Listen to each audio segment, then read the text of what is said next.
মা মা আমি না একটু স্কুল মাঠে খেলতে যাচ্ছি।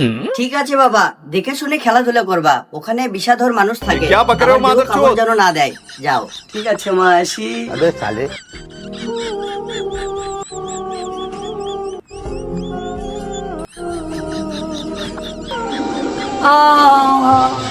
ছেলেটা যে কখন গেল এখনো আসলো না। মা মা মা আমি দেখো কি নিয়ে এসেছি। কি ওটা কি নিয়ে এসেছিস বাবা? আমি জানি না মা এটা কি। ওই একটা কালো মানুষ ওখানে নিয়ে বসেছিল, আমি ওর হাতে থেকে নিতে ওই কালো মানুষটা আমার হাতে কামড় দিয়েছে এখানে। কি বলিস বাবা, তুমি কালো মানুষ কামড়াইছে? ওগো শুনছো, তোমার ছেলেকে নাকি একটা কালো মানুষ কামড় দিয়েছে, আর সে কি যেন নিয়ে এসেছে, দেখো তো। কি বললে? ছেলেকে কালো মানুষ কামড়িয়েছে? এই দেখো এটা কি।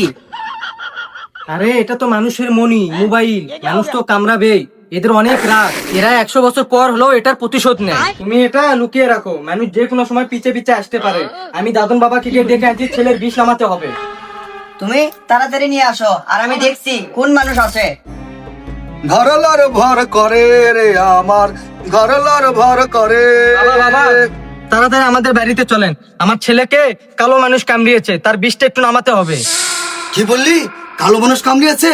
আমি তোর জন্য 100 বছর ধরে এখানে সাধনা করতেছি। কালো মানুষের অনেক দাম, চল আমি সেখানে এখনই যাব। আসুন বাবা আসুন।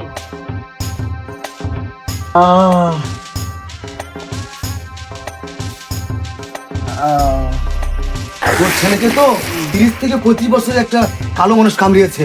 কোনো সমস্যা নেই, আমি বিষ এখনই নামিয়ে দিচ্ছি। নামিয়ে দিন বাবা। ওগো দেখছো, ওখান দিয়ে দুজন মানুষ আসছে, আমি লাঠি নিয়ে ওখানে আগে গেলাম। এই মা, ওকে মারিস না, কালো মানুষের জীবিত অনেক দাম। আমি দেখছি কি করা যায়। ঠিক আছে বাবা। এই তোরা এখানে কেন এসেছিস? আমার মোবাইল কই? মোবাইল নিবি? দিচ্ছি দানা। আমার জানা আছে মানুষকে কিভাবে বশ করতে হয়, আমি ভালো করেই জানি।